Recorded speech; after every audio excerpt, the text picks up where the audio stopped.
Join me as we learn Chumash for Wednesday, the fourth Torah reading of Parshas Beshalach. Yesterday's Torah reading, we read about the Jewish people going into the sea as the sea became dry land and a wall of water to the right and to the left.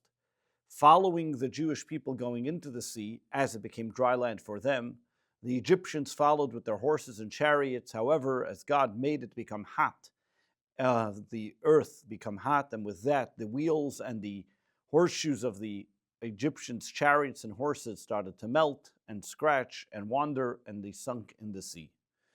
Today, the Torah continues with what happened as the Egyptians are completely in the midst of the sea.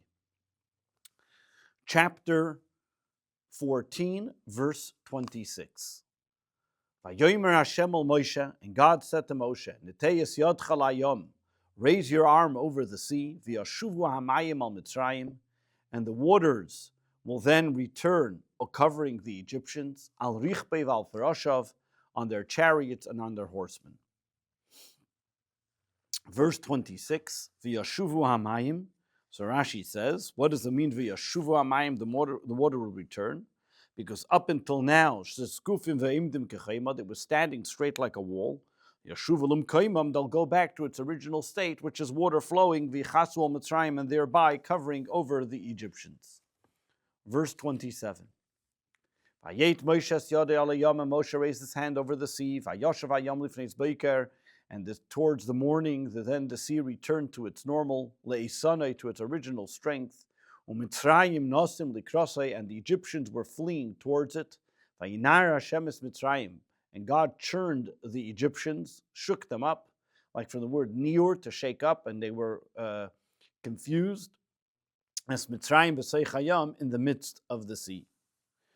Rashi, verse 27, Nasim likrasai, lifnes beiker, le'es ha-beiker painobay, meaning at the time that the morning begins to come, towards early morning. Le'isanai, lesakbai, to its original strength. Harishain, to the original strength. Nasim likrasai shayumamamim utirafim, they were confused and mixed up, and instead of running away from the water, they were running towards the water. Ratzin likras hamayim, and they were running towards the water. Vayinair Hashem, what does it mean in God? Churned and he shook. Ka'adam sheminair, like a person that shakes up that stirs, kedera, their pot. When you're stirring the food in your pot, and you take what's on bottom, you put it on top, and whatever's on top, you put it on the bottom. So too, so too the Egyptians that were bouncing from top to bottom and top to bottom, and because of that, dislocating and becoming broken into pieces in the sea. God gave them a strength and energy that they should be able to tolerate the pain, meaning that they shouldn't die right away, but they should die in pain and suffering. Vayinaher, and the word vayinaher itself, the unclus, which is the Aramaic translation, says, vishanek, v'hu loshin tiruf loshin irami, which means to mix up, to churn, to shake around. The harbe yesh b'midrash Haggadah, a lot of it is mentioned in the Medrash. Verse 28, vayeshuvu hamayim, and the water turned back. Water went back the way it was. And it covered the chariots and the horsemen. To all the chariot, to all army of Pharaoh. That came after them by Yom in the sea. Not one of them survived. Verse 28. It is usual for the verse to put an extra lamed, as to all its vessels should be made out of copper. If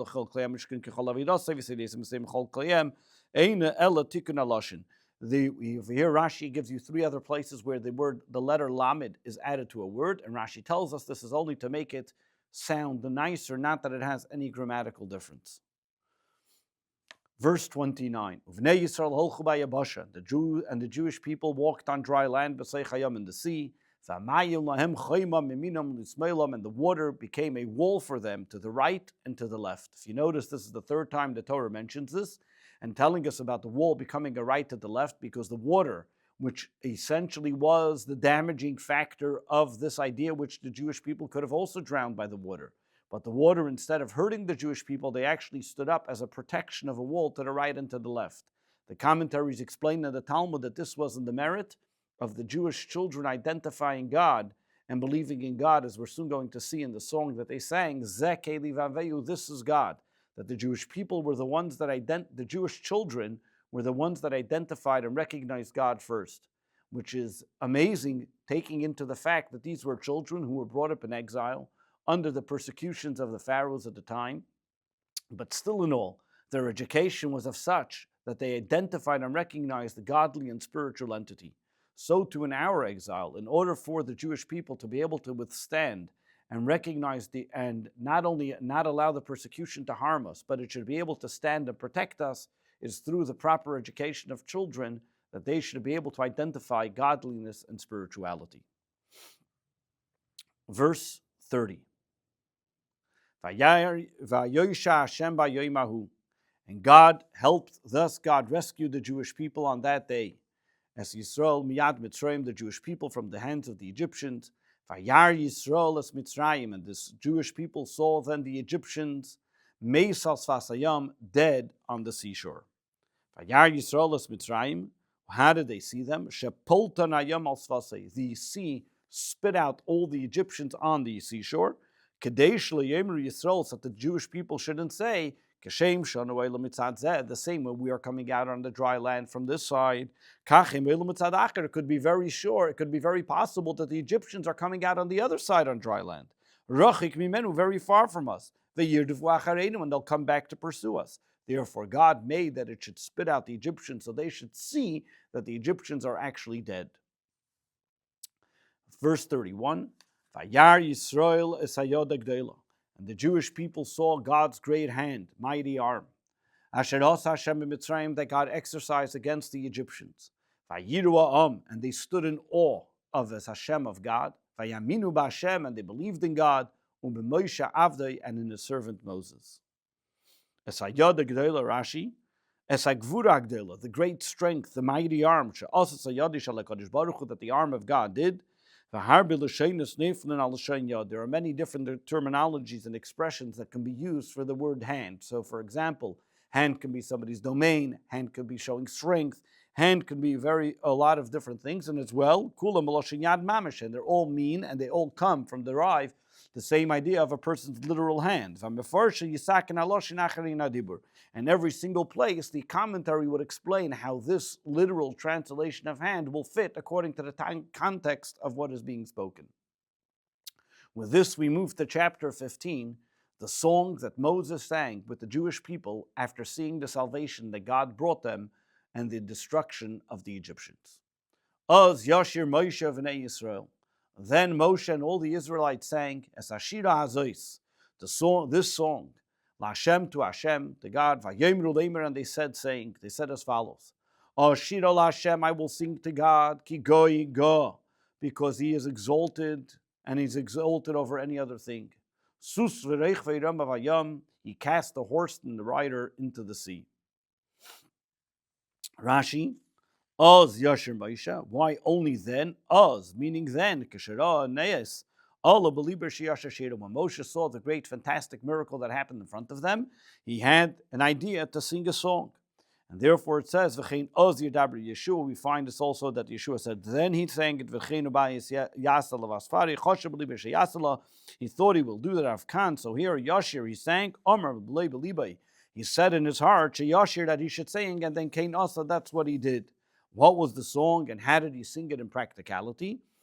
As we continue to say in the verse, he said as follows: Ashir al Hashem, that we will sing to God. So too we see the same as by Yeshua, that when Yeshua saw the miracle, he then decided to sing, and as it says,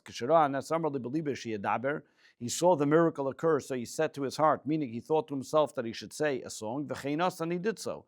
As we see, Yisrael, so too when the Jewish people crossed by the song that they sang for the well, Shepasachba, that it also uses the terminology of the future, Oz Yashir Yisrael, then the Jewish people sang, Pirush Acharav, Alei Be'er Anula, so too we have in the book of Kings, Oz Yivne Shloime, and Pirshu Bechachme Yisrael, over there where it talks about, the great scholars explain, Shebikesh Livneis, that he wanted to build something, but he didn't build it.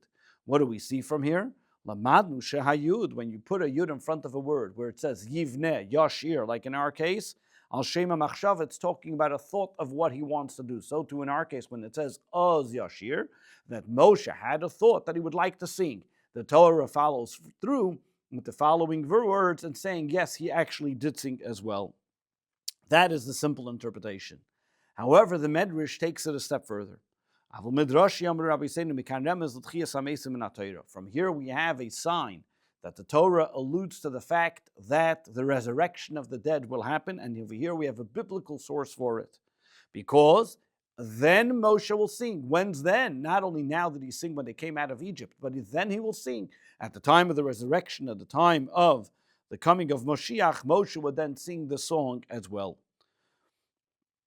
All of them that we mentioned before can also allude to a future time, besides for the one of Shlomo, like we explained that he wanted to build, but he didn't actually do it. Rashi continues and says, why over here does he have to change it to the fact that instead of meaning to the future, he relates that the word Oz Yashir talks about a thought that Moshe had.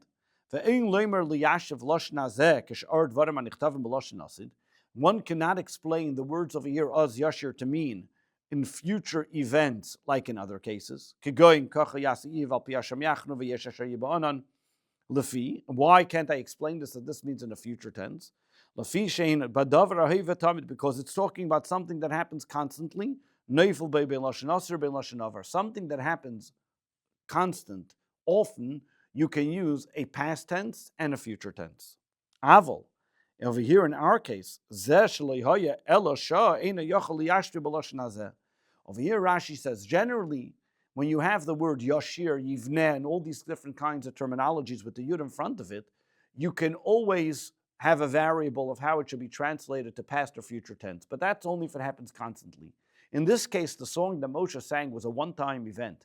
To say that it's a past or a future event is not likely, and therefore Rashi is forced to and compelled to explain that the Oz Yashir, then Moshe will sing, it was something he thought about, and then he brought it to practicality. Ki goiga, what is the terminology twice that God is exalted? So Rashi explains, she nizgal kol geya ukartagume davracher ba kefal loimer she'asa davra ef shelabat l'savadam lasis. Over here it's talking about that God gets exalted by anything that exalts him, as well as the Targum explains it that way. Another way we can explain it, that the double terminology is that this is something that the human being cannot do. When one is waging war against his friend, and he's able to overcome him, the most he can do is throw him off his horse and kill him. Over here, we're talking about God took both of them, the horse and the chariot were thrown into the sea.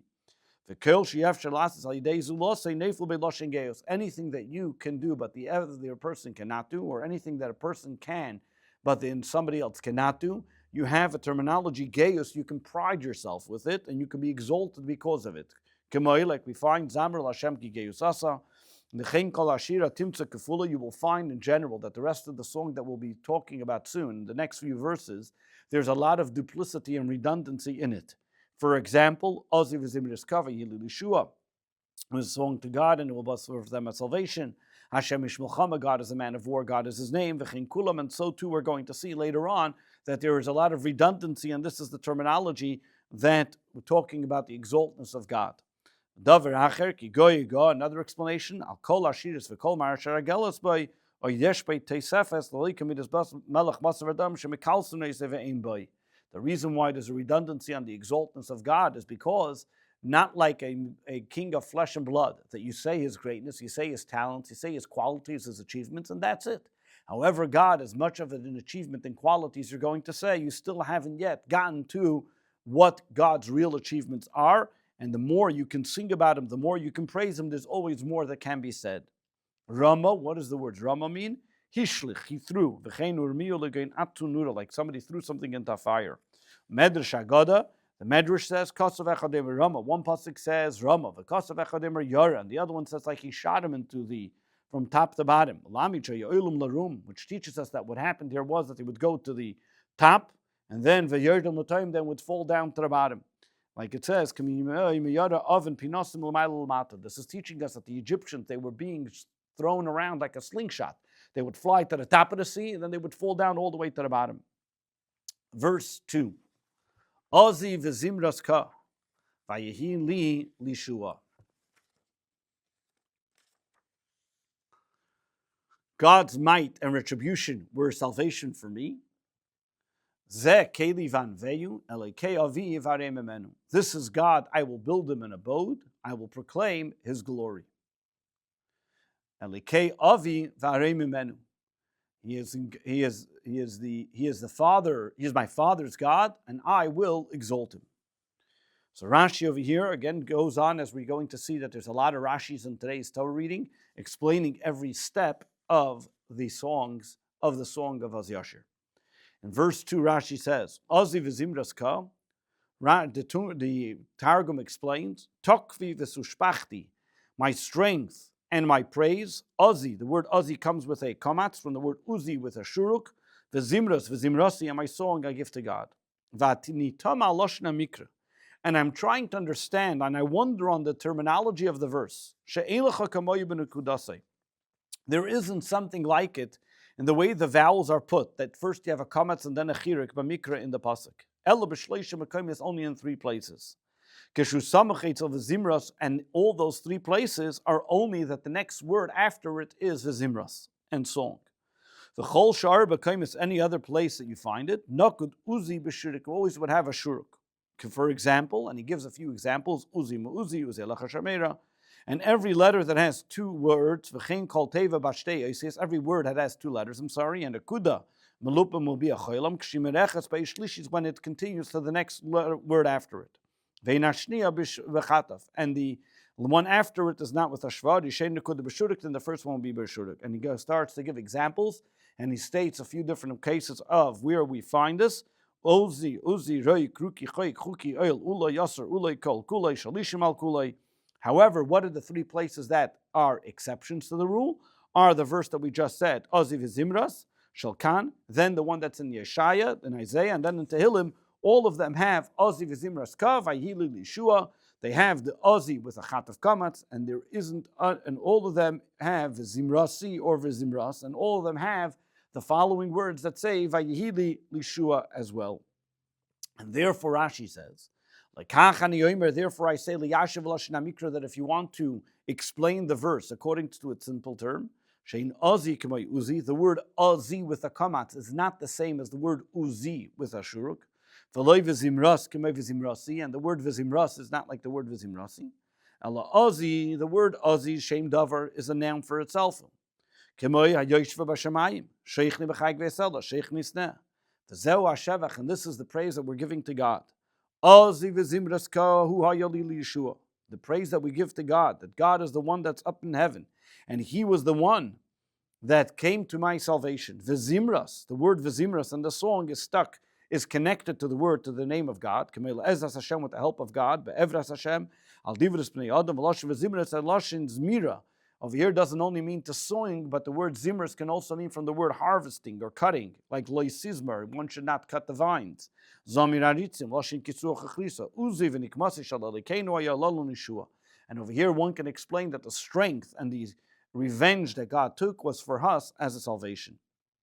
And Rashi continues, and therefore, when we look at this verse, we can explain that there are 2 concepts that are mentioned here. Valtisma Loshin, you may ask, why does it then say Vayehi li lishua, and that this was for me a salvation? That it was in the past, not that it will be. There are many different verses that use past but isn't present. And he gives an example of, in the book of Kings, it could have said Asa that he made, but he says that he's making. So too in the book of Chronicles, that the Jewish people were in the cities of Yehuda, and Rechavam was their king. He could have said Malach Aleim, that Rechavam was their king. That he will slaughter them. Or in the book of Numbers, he could have said that they died.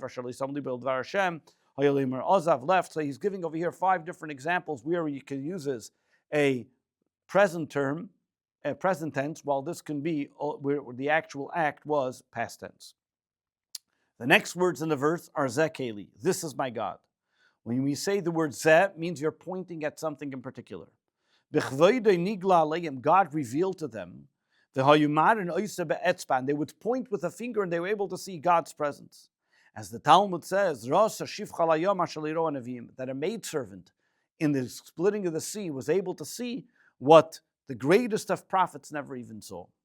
Va'anveyu, what does the word anveyu mean? Unclus explains it from the word maloshin nave, from the word beauty. Nave shannon, nave tzayin, nave racher, vanveyu, nave, which means like a home, a place of dwelling. Another explanation can mean vanveyu comes from the word lashonai, beauty. Asapernei v'shivcha l'ba'ilam, I'll tell them his greatness and his beauty to the world. To the world. As well. And lekei avi, the next Rashi, what does it mean? The God of my father. Who's that? This God that I see is the God of my father. And I will exalt him. Elekei avi, why does he say Elekavi, but he doesn't say ani? Why not my God? Why the God of my father? Meaning tchilas kedusha ela muchzekes v'ymedes lekedusha v'lekusalai mimei avaisai. What they were saying was that the holiness and the God that I believe in is not something that I started, but is already a guarantee that He is our God all the way back from the days of Abraham, Isaac, and Jacob, and therefore we can sanctify ourselves towards God, and God is holy for us. Verse 3, Hashem ish milchama, Hashem shemai. God is a master of war, God is His name. What does this mean? Hashem ish milchama, Baal milchama. He's engaged in war. He controls it. K'may ish nami, v'chol ishi v'sheich mitrugami mal, meaning He's the one that has it, He owns it. Like we find v'chazakta v'yisali shall be strong as a man, meaning as a strong individual. Hashem shemai, God's His name. Milcham, what does it mean that God's His name, and what does it have to do with Him being a man of war? Milcham moisav leibich lizayin, He doesn't wage war with arms. Ella b'shmoihu nilcham, with His name, meaning the holy name that God places, and that's the way He's able to be victorious over the enemies of the Jews. Kamesha Omer David, like King David said to Goliath, you're coming to me with a bow and an arrow. I'm coming to you with the name of Hashem. Davar acher, another explanation. Hashem Shemoi, af b'shoshu nilcha v'neikim b'ma'imov. Even at the time when God wages war and takes revenge of the enemies, He still has mercy and compassion. He still keeps His name. L'rachim al bruyav, to be able to have mercy on His creations. V'lazin is called by Olam, and to give and to sustain the entire world. Like not like the kings of flesh and blood are in this world. That they're busy in war, that they don't have the ability to multitask, to be able to be engaged in war as well as to be engaged in taking care of their constituents. However, God is able to be engaged in war, wipe out His enemies, and at the same time engaged in taking care that His constituents are taken care of and what they need. Verse 4. Markaves Pare, he hurled Pharaoh's chariots. V'cheli and his army, b'yara b'yam, he threw them into the sea. Mifchar Shalishav, and from the best of his officers and from the elite of his officers, Tubu b'yamsuf, were sunk into the sea. Yara v'yam, what does it mean? Throw, yara v'yam, shad b'yam, threw them into the sea. Shad l'shin yiriya, like a shooting. V'cheinu imer yara yara, when a person when talking about somebody will throw somebody off the mountain. Tir game, havatov mishameshes be'elu makom yispol. Mifchar, what does it mean? Mifchar shem davar. It's a noun meaning the best, the chosen, the elite. K'may of mishkav mikra kodesh. In those cases, the mem is not part of the actual part of the word, but it's telling you about who this word is and describing the word itself. Tubu, the word tubu here, ain't tevia ela b'makim tit. The time you can say that a person should drown is only when there is dirty water, meaning where there's cement, not in clear water. That the person drowned in dirty in the depth of the water. That tells us that the water, the sea became like dirty water, like cement.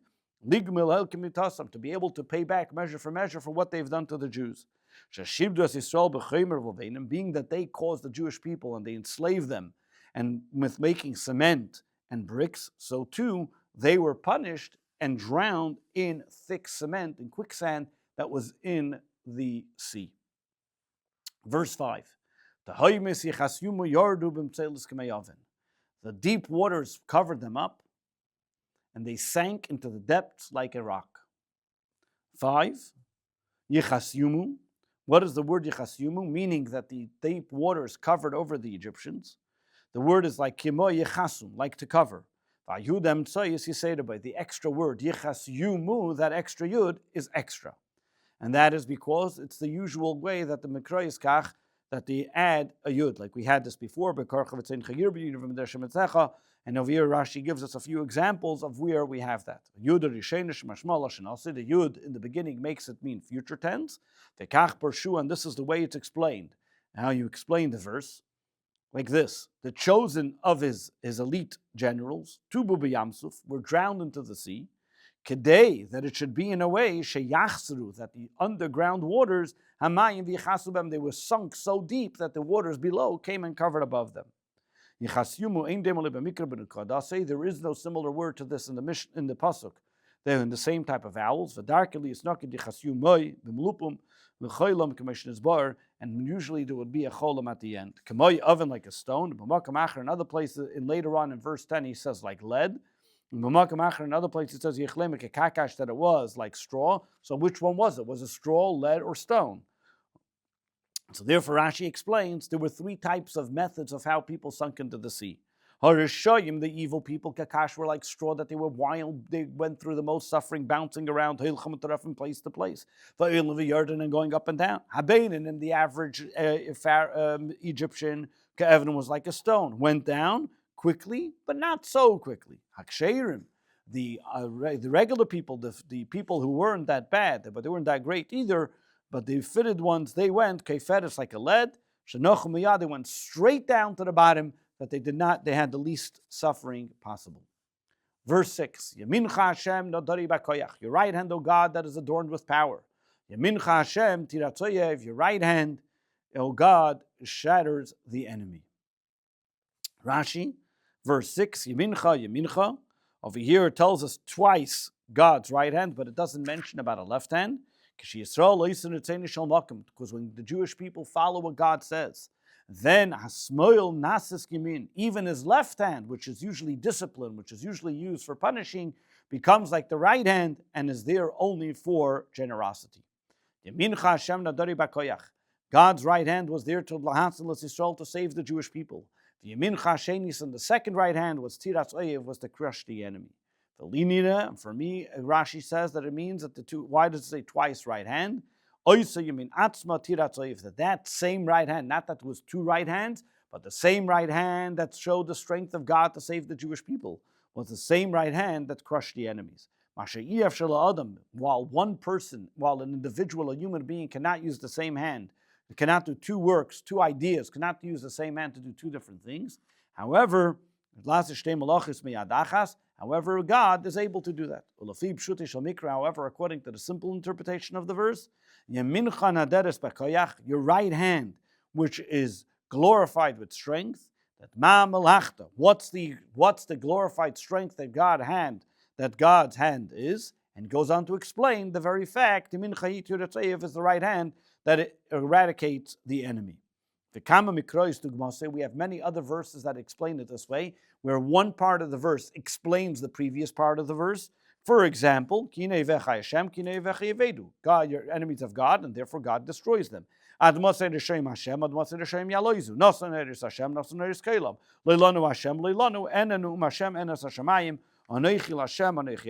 so on. He goes another few examples. Over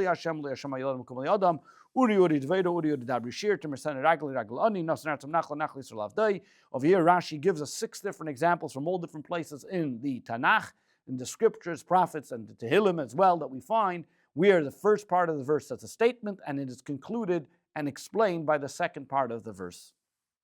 Ne'adari, the word ne'adari means to exalt. For example, Yud Yisera, there's a Yud at the end. Kemoi Rabasi, Sarasi, Ganovasi, in many cases where we find that the Torah adds a Yud at the end to be able to enhance the language, especially in a song. Tirat Oyev, eradicate the enemy.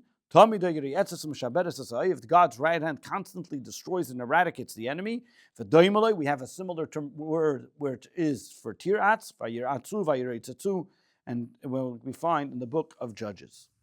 Verse 7.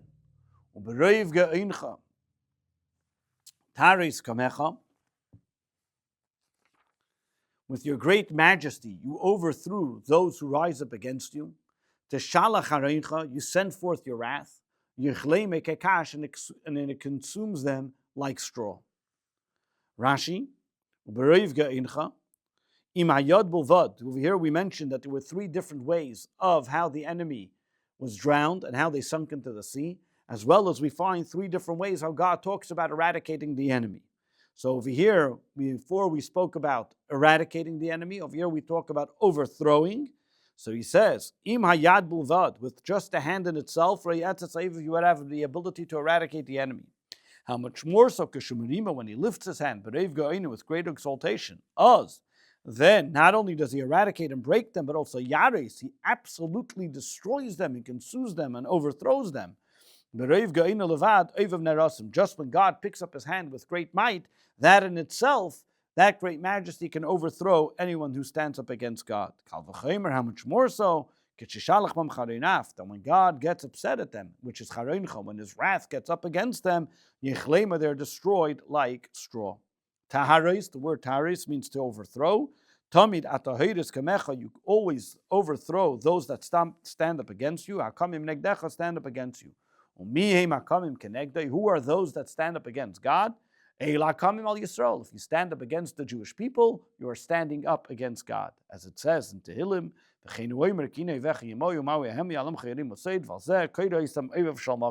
that the Tehillim says that those that stand up, those who are the enemies of the Jewish people, are the enemies of God. And God calls them, as we see in Tehillim, those enemies of God. Verse 8.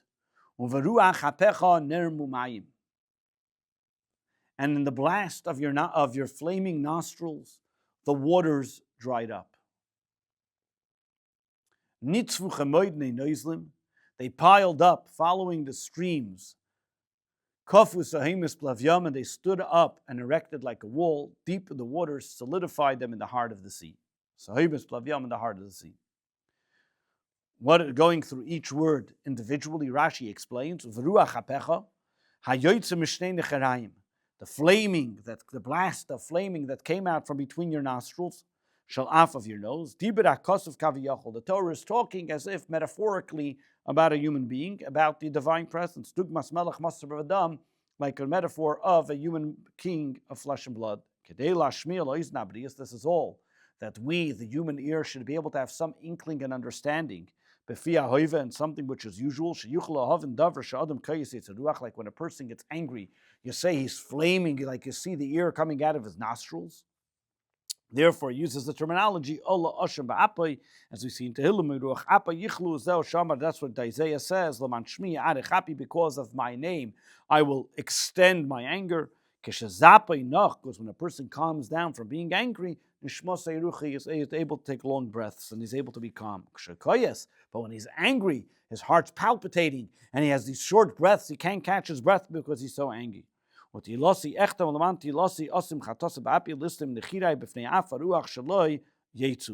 this is what it says in other verses as well, that because of my praise and when I calm down, then I will make sure that I will close my nostrils, that for my anger should not consume you.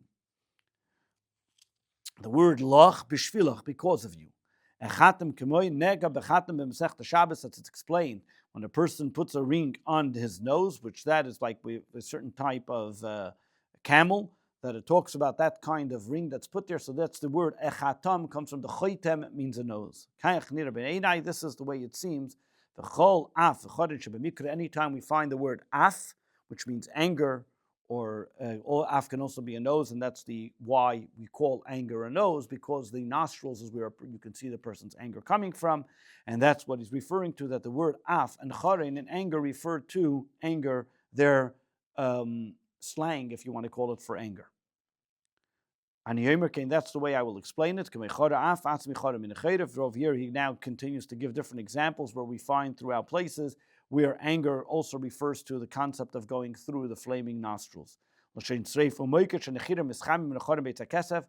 the nostrils get warmed up, excited, and heated when a person gets angry. And the word charin comes from the word megizis charoi, from anger as well. That the person's will, it gets heated and he's excited, he's angry, as we find in the Megillah, in the book of Esther, it says, when a person calms down, they say that the sun, so to speak, the heat has settled, he's not so passionate, he's not so angry, and it's always referred to as heat. Ner mumayim, what is the word? Ner mumayim means the flowing streams of water. The water piled up. The word miloshin armimus comes from the word like outsmarted them. The water was outsmarted. However, loshin tzachos amikra, the clarity of the verse would say, the kemoy aremas mayim, not that it was from the word orum, tricked, but the word aremas means like a pile, one on top of the other, that you have things that keep them piling up on one on the other. Nitzvu kemoy neid, and that's why when it comes to the end of the verse where it says they stood up like a pillar, that the water piled up, and therefore it stood up as a pillar. Ner mumayim. So Rashi continues, what does this have to do with the anger of God? From the ear, from the heat that came out of your nose, Yofshu hamayim, the water dried up, and they became like waves and piles of water, shehim gevoyim, that were very tall. Like the Targum explains, kashur, like a wall. Naid, the word naid, where does naid mean a wall? So the word naid, lashon tzaver v'konos, when something's gathered together in one place, these piles cause them to be gathered in one area. And over here Rashi continues to tell us different verses that we find that they have the word naid means to pile up as a wall. Like of kainis baned, elikaned, like a naid, v'lahoya kaned, kanoid, which means to include kainis achnasei lichtav machnis kevaner me'ayam. And over here, when he's talking about it in a different place, it doesn't say it with a bet, but it says it with a kaf, like, meaning that he's then gathering. Ela kainis lashon oisaf etzever v'kamu neid echad v'yamdu neid echad in lashon kaima v'arima b'neidus ela chaimis v'tzipurim v'lematzino noid nokum ela balupum k'mei simad dimasi b'denechas neid achalav. Over here, when he's talking about different places of where we find the word neid, he shows us that the word naid, it's telling us that it's standing as a wall, something which is standing up straight. And so too, when we talk about the big walls and gathering places, things that were taken and piled up as into a tall entity, it has the word naid. Though in other places, it has the nekuda, the vowel would be a cholam, not like we have over here, that it is a tzere. Kafu, sahemes, what does it mean? Kafu comes from the word frozen, kemoi v'kagvina takbieni, like the cheese that's solidified. V'nasu kagavonim, and it was made like stones. Which this is talking about that the water became, the rest of the water that did not become hard was being thrown at the Egyptians like waves, like rocks, and they had to keep on fighting those waves. So you had the water that was piling up like a wall, and the rest of it was being thrown at the Egyptians. Verse 9, Omar Oyev, the enemy, which is Pharaoh, has said to his people, Erdef Asik, I will give a chase, and I will overtake. Achalik Shalol, I will divide the spoils. Timala Eimei Nafshi, I will then, my desire will be sated upon them. Orik Charbi, I will unsheathe my sword. Terishei Meyadi, my hand will despoil them. Rashi goes on to explain each one of these statements. Omar Oyev, he doesn't say who said, one said, meaning that Pharaoh said la'amei to his nation, kishapita bidvarim, when he tried to convince them to come with him and chase the Jewish people. And he said to them, Erdif, let's chase them, asigim, we'll reach them, achalik, we'll split the booty, imsari vavodav, with his generals and servants. Timula emoi, the word timula emoi means tismale mehem, I will be sated, I'll get them, I'll be satisfied from them. Nafshi, my soul, ruchi retzeni, my will and desire. And then you may ask, what does this mean and how do I get that? So he says, Val tismal teva medaberes b'shtayim timula emoi timali mehem. You may wonder, how does this word that's split into two means I will be filled because of them? And he says, Yasharbi Miloshin, that there are many verses that are like this, and he gives us an example of 6 different verses. For example, Eretz Negev Nasatani, Kumay Nasatali, Valiochlu Daber L'Sholim, Daber Imoi, Bona Yitzoni, Yatsuyim Imeni, Mispar Tzadi Agidenu, Kumay Agidloi, Afkan Timula Emoi. So 2 in our case, the word Timula Emoi is a combination of 2 words. Timula Nafshi Mehen, my soul will be filled with them. Ori Arik Harbi. What does the word Arik mean? Eshleif. I will unsheath. I would put out my sword at them. I'll take it out of my case and point it at them. Because he is emptying the case by pulling out his sword. And it's called empty. So therefore you say, Arik, I will empty out my case. The concept of emptying. We find this as well in the previous book of Genesis, when the Jewish people were Merikim Sakeim, Chelav Yeriku, and over here again, Rashi gives us examples of where we find the word means to empty and using it as a verb. Fa'al, don't what you ask, something on a vessel, hatik or on a bag, valsak or in a backpack, valkli, sheyotza mimenu or something of the vessel that came from it. We never find that it's used on a sword or valayayin, or it's on wine. Arik Harbi, and therefore we have to push and explain. And that means, and find an explanation that this means that he emptied out his sword. So therefore he says we find other places where it comes to arms that he took his, it says by Avraham, Vayorek es chanichav, which means that he armed himself as dayim becharbi. Matzino Allah shemuta musav ala yetze shem and turak lehurak mekli al keli lehurak akli ein kosov kana lehurak hayayin mekli al kli matzino Allah shen musav ala yayin chen hariko chavaisam al yifichas mech dechiram. Over here Rashi goes on to explain that the word emptying, can I find that the word emptying should be on the actual item, or is that the thing that was emptied? And therefore he gives examples of where, for example, you find the idea where the wine was emptied from place to place. So not that the wine was empty, but the actual vessel was emptied. That it's talking about the emptiness. When we talk about the word empty, is it referring to the wine or is it referring to the actual vessel? So too, when we talk about emptying his case from the sword, is it talking about the actual sword or is it talking about the case? And this is where he talks about in comparing why the word arik would mean to empty. Teiri shemai, the word teiri shemai yadi, which is my hand will despoil them. So the word teirishemei lashon reishus v'dalos, meaning making them poor. Moirish umashir, which is also giving them, also the idea that they'll inherit and they'll be able to have plenty of money. That means God makes those that are poor, but then he takes what they have and he gives it to others and they become wealthy because of it. Verse number 10. Noshafta beruchacha, you blew with your wind. Kisama yom, the sea enveloped them. Tzalalu keiferes, they sank in the mighty waters like lead. B'mayim adirim, in mighty waters. Noshafta comes from the word hafacha, to blow. We find this also, gam noshaf bem. Tzalalu ishtako comes from the word shaku, they sunk. Omku, they went to the greatest depths. Loshe mutsula, like all the way, like a depth that all the way to the end that caught them like a trap, like a net. Ka'iferes, what is a feres? Avar, like lead. Verse 11. Micha moicha be'ilam Hashem, who is like you among the mighty, O God? Micha moicha neder ba'kodesh, who is like you resplendent in holiness? Neira sehilais esefela, feared by those who offer you praises, performer of wonders. Rashi, Ba'elim, what does the word Ba'elim mean?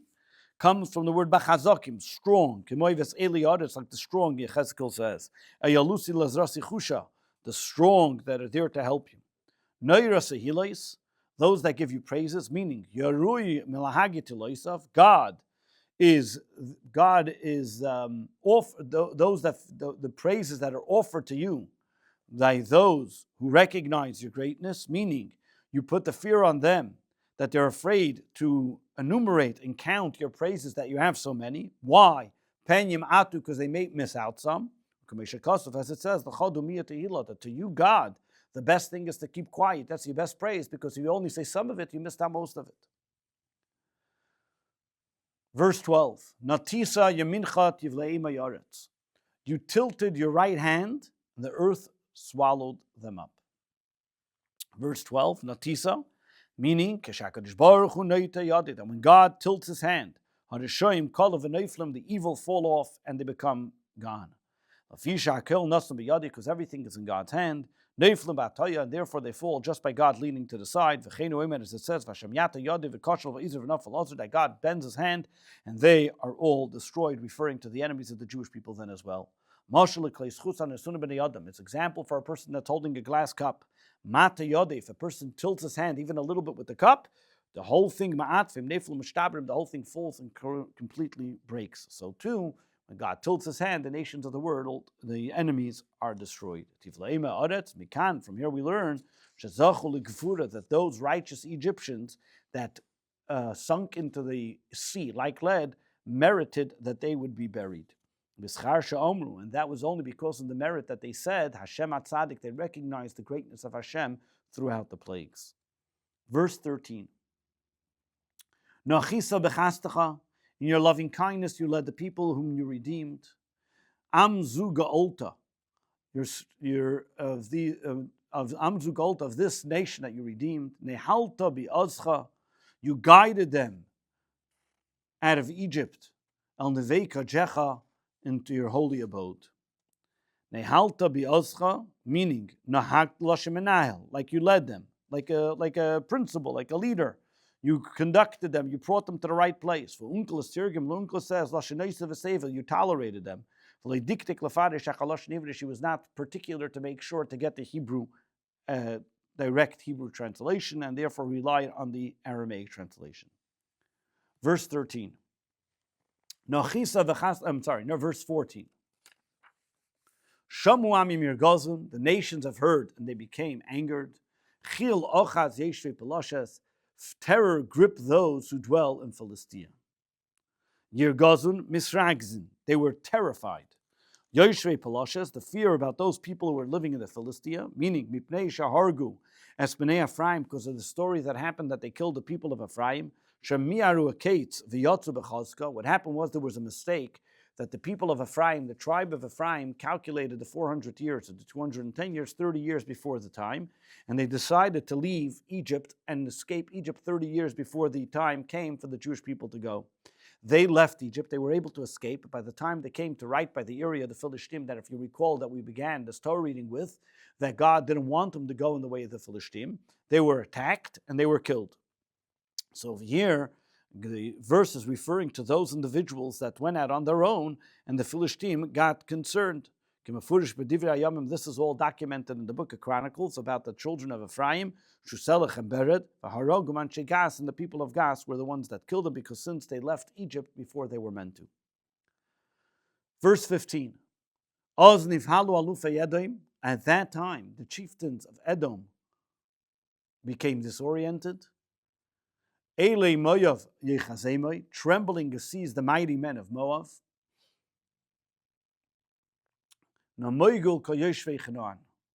All the inhabitants of Canaan melted away. Rashi, they had nothing to be afraid of, because since we weren't heading that day anyway, so why were they scared? Because they were concerned about the complaints.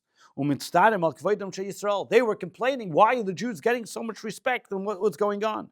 Because Edom complained. They said, we're also from the children of Esav. We should also be entitled to some type of glory. Why is it only the Jewish people were chosen to be the chosen nation? Namoigu, they melted away. Namasu, they melted because they were so fearful of what may happen.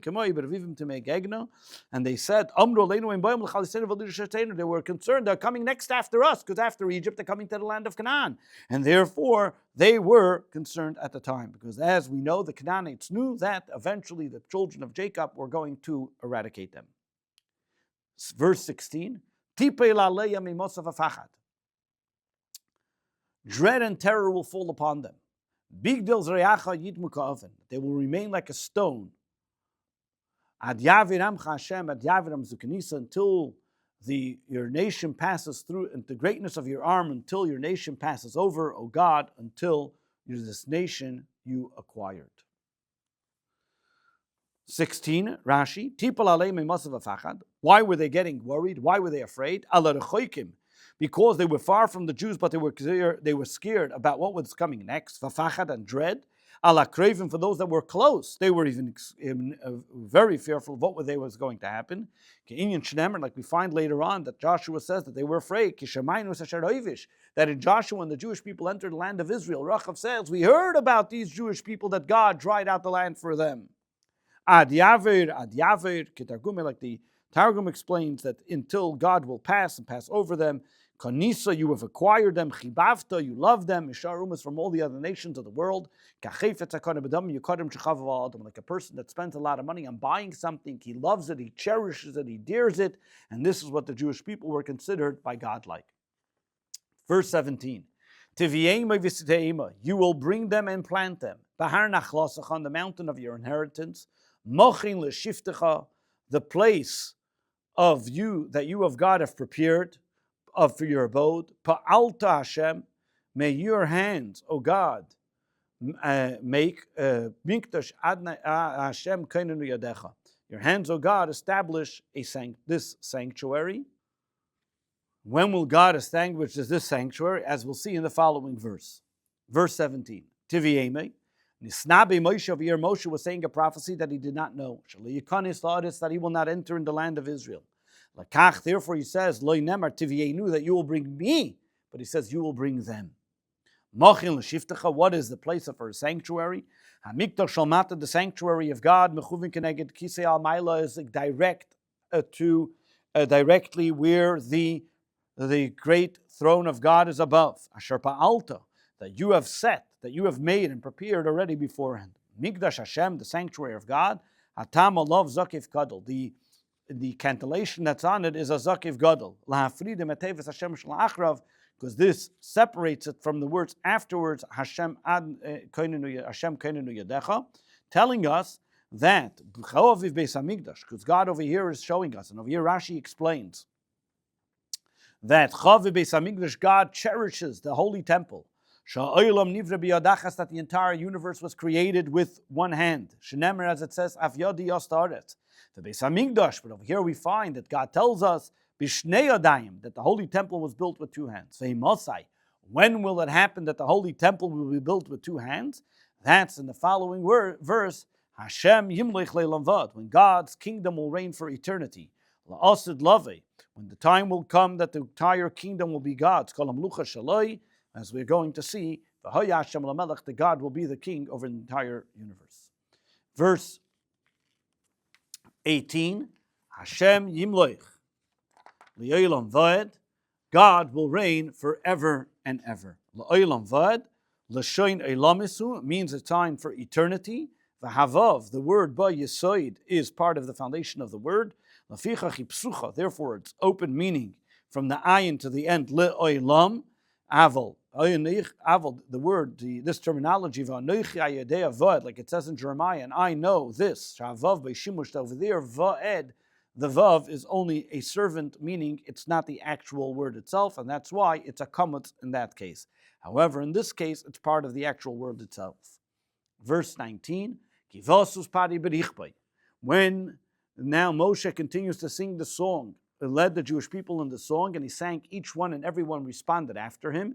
And after that, as we see, as it says, when after the horses of Pharaoh, Berichbay and its chariots, Uferoshav and its riders, Bayam were in the sea, Vayoshav Hashem Aleim, and God turned the waters of the sea, Esmei Hayam, and the sea on them, Uvnei Yisrael Holchu Bayabasha B'Sei Hayam, and the Jewish people walked on dry land in the midst of the sea. That's the conclusion of the song that Moshe sang with the Jewish people. Rashi, Kivosus Pari, Kasher Ba, when Pharaoh's horses came. And now that the Jewish people and Moses sang the song together, Miriam leads the Jewish women in song as well. Vatikach Miriam, verse 20. Vatikach Miriam and the Miriam, the prophetess of which was the sister of Moses and Aaron, Aaron's sister, of here it says Aaron's sister, took her timbrel in her hand, her tambourine, and all the women followed her with tupim, with tambourines, and dancing. Why does he call her here the Miriam, the prophetess? When did she ever say prophecy? So Rashi says, therefore, why does he call her the sister of Aaron, not the sister of Moshe? Because when she said prophecy, she was only the sister of Aaron and not the sister of Moshe, because it was before Moshe was born. She said, my mom is going to give birth to a child, to a boy, that is going to help the Jewish people. As it says in the tractate of Sota, David Achar, another explanation was, Aaron, the sister of Aaron, because he was the one that protected her when she later on became sick. He asked Moshe that he pray on her behalf. Therefore, she was called Nikas al Shmai. She was called the sister of Aaron. Es hatoif. What is this type of instrument? Kli shamin ezemer. It's a type of instrument which is a tambourine. With tambourines and dances. Why? Where did they have tambourines from all of a sudden? It was because muftachis, they had such faith in God. They were so sure, they were righteous. In that generation, that God is going to make miracles. They knew that miracles are going to happen along the way, so they took tambourines with them, that they should be ready to dance in celebration. What did Miriam say with them? Miriam, and Miriam responded with the Jewish people, said in a responsive song, Shiru Hashem ki goyiga, sing to God, for he is the most exalted. A horse and a rider he cast in the sea. Miriam, Rashi says, Moshe led song for the men. He said it and they responded. Miriam Amrashir Lanashim, and Miriam said it for the women. Verse 22. Vayasa Moshe Yisrael. And Yamsuf and Moshe at the force. This is now after the Jewish people saw all the gold and silver come up by the sea, on the seashore. They were then collecting. This is already on the 22nd of Nisan. They were then sitting there and collecting. So Moshe had to forcibly make the Jewish people go away, Miyamsa, from the seashore. They went to the Shur desert, and they went for 3 days. Midbar in the desert, but they did not have any water. Vayasa Moshe, he had to force them Balkarcham away. Because the Egyptians crowned and adorned their horses and chariots with gold, silver, and precious stones. And the Jewish people were collecting it from the sea. As the Talmud says, that there was greater the spoils at the sea, from the spoils in Egypt. As it says, there was so much gold and silver and precious stones, so Moshe had to force them away because they were stuck there, they wouldn't leave. They came to Marah, but they couldn't drink the water. This was already on the 25th of Nisan, and they couldn't drink the water from there because it was bitter. It was bitter, and that's why Al-Ken Kadosh Marah, therefore the name of the place was called Marah. And they came to Marah. What does it mean, Marasa? Whenever there's a hey at the end of a word, it's as if it's limara. Hey b'sefateva, a hey at the end of a word is instead of a lamed in the beginning. V'atav yimimkeim a hey and nisheshes b'tevas mara. When it's next to the hey, which is there instead of the lamed, you then take it, you change the word. Over here, Rashi is telling us a rule in grammar, in Hebrew grammar, that whenever there's a hey at the end of it, so the word next to it is going to be changed to a taf, and he gives us examples. Following examples: Hey and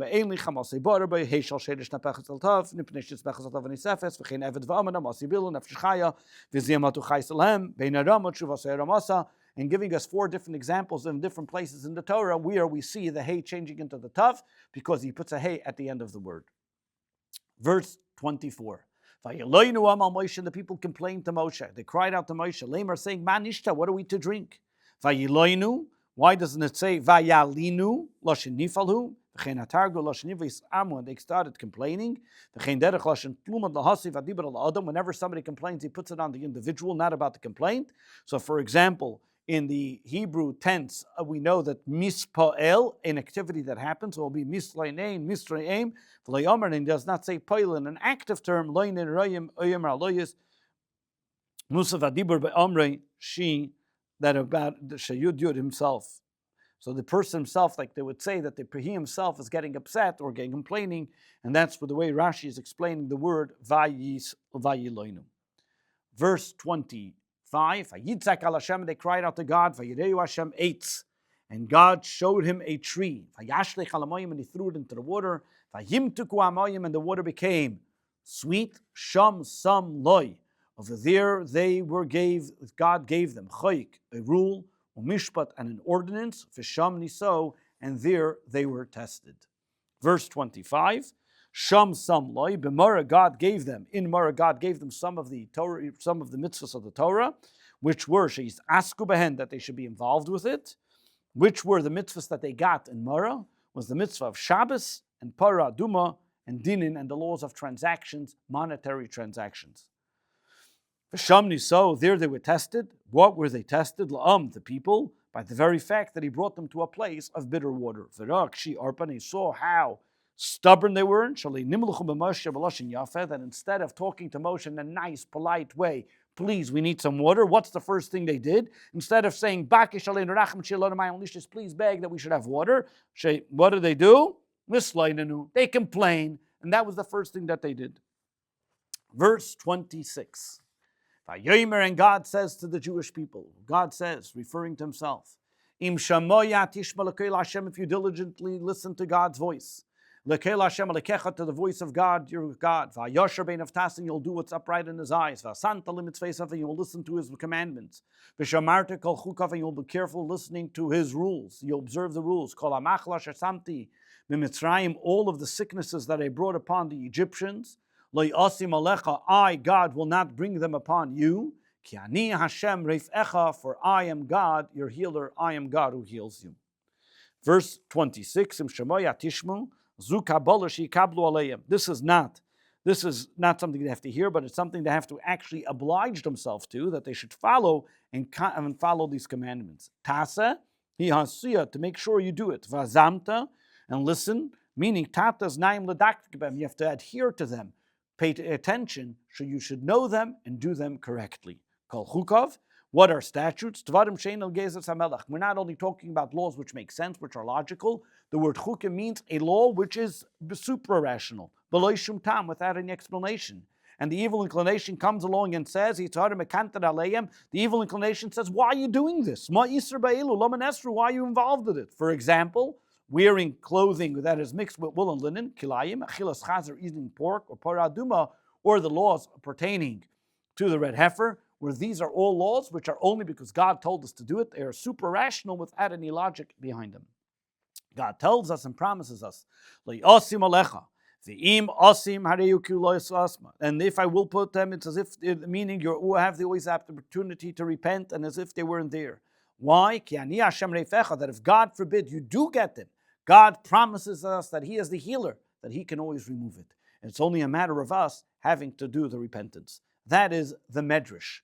The simple interpretation is, I am God your healer. And teaching you the ways of Torah and mitzvahs. That if you follow these laws and you do what the Torah tells us, that is a way to make preventative medicine that you will never get sick to begin with. For example, like a doctor tells a person, don't eat this, because if you eat this, it's going to get you sick. That this will be a healing to you. That God is telling the Jewish people that when we follow the laws and the ordinances of the Torah and the mitzvahs, and we're meticulous and we make sure to listen what God tells us to do, then we won't get sick to begin with, because God is our healer, he protects us, and we always have the opportunity to do teshuvah. This concludes the fourth Torah reading of Parshas Beshalach.